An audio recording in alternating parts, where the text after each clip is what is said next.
രാഹുൽ മാങ്കൂട്ടത്തിനെതിരെ ഒളിയമ്പുമായി മന്ത്രി വീണ ജോർജ്. വിശ്വസിച്ച വ്യക്തികളിൽ നിന്നും തിക്താനുഭവങ്ങൾ ഉണ്ടായാൽ തളർന്നു പോകരുത്. നീതി ലഭിക്കാൻ സംസ്ഥാന സർക്കാരും വനിതാ വികസന കോർപ്പറേഷനും ഒപ്പമുണ്ടെന്നും മന്ത്രി ഫേസ്ബുക്കിൽ കുറിച്ചു. രാഹുൽ മാങ്കൂട്ടത്തിൽ യുവതിയെ ഭീഷണിപ്പെടുത്തുന്ന പുതിയ ഓഡിയോ പുറത്തു വന്നതിന് പിന്നാലെയാണ് മന്ത്രിയുടെ കുറിപ്പ്.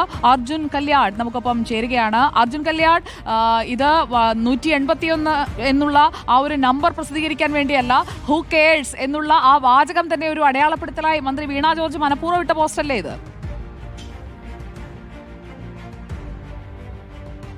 സുജിയ, തീർച്ചയായിട്ടും ഈ പോസ്റ്റിനകത്ത് സംസ്ഥാന സർക്കാരിൻ്റെയും വനിതാ വികസന കോർപ്പറേഷൻ്റെയും ഒക്കെ ഹെൽപ്പ് ലൈൻ നമ്പറും അതുപോലെ തന്നെ പീഡനങ്ങളിലും മാനസിക സംഘർഷങ്ങളിലും ഒക്കെ പെട്ടുപോകുന്ന വനിതകളെ സഹായിക്കാൻ വേണ്ടിയിട്ടുള്ള ഒരു പോസ്റ്റായി നമുക്ക് പ്രഥമ ദൃഷ്ടിയ ഇതിനെ വായിക്കാൻ വേണ്ടി കഴിയുമെങ്കിലും കൃത്യമായ രീതിയിൽ ഇത് രാഹുൽ മാങ്കൂട്ടത്തിനെതിരായിട്ടുള്ള ഒരു ഒളിയമ്പ് തന്നെയാണ്. ഇന്ന് ഗുരുതര സ്വഭാവത്തിലുള്ള യുവതിക്ക് നേരെ ഭീഷണിയും അസഭ്യവർഷവും ഒക്കെ നടത്തുന്ന ഓഡിയോ സംഭാഷണം പുറത്തു വന്നതിന് പിന്നാലെയാണ് ഇതിനകത്ത് കൃത്യമായ രീതിയിൽ who cares but we cares എന്നുള്ള വാചകങ്ങളോടുകൂടി തന്നെ ഒരു പോസ്റ്റ് ഇട്ടിരിക്കുന്നത്.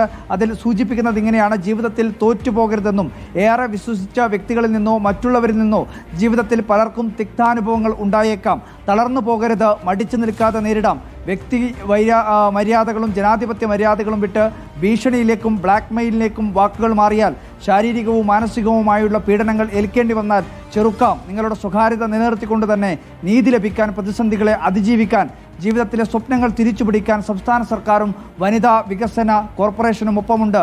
കൗൺസിലിംഗ്, നിയമോപദേശം, അടിയന്തര സംരക്ഷണം തുടങ്ങി സഹായങ്ങളുമായി 24 മണിക്കൂറും 181 ഹെൽപ്പ് ലൈൻ നിങ്ങൾക്കായുണ്ട്. മടിക്കേണ്ടതില്ല, നേരിട്ട് വിളിക്കാം എന്നുള്ള ഒരു കുറിപ്പാണ് അവരുടെ ഐഡന്റിറ്റി വെളിപ്പെടുത്തില്ല, മാത്രമല്ല അവർക്ക് കാര്യങ്ങൾ പറയാം, ഭീഷണിയൊന്നും വകവെക്കേണ്ടതില്ല എന്നുള്ള ഇൻഡയറക്റ്റായ പെൺകുട്ടിയോട് പറയുന്നതുമാകാം ഈ പോസ്റ്റ് ആ പെൺകുട്ടിയുടെയും ശ്രദ്ധയിലേക്ക് വന്നിട്ടുണ്ടാകും എന്ന് നമുക്ക് കരുതാം. Thank you Arjun.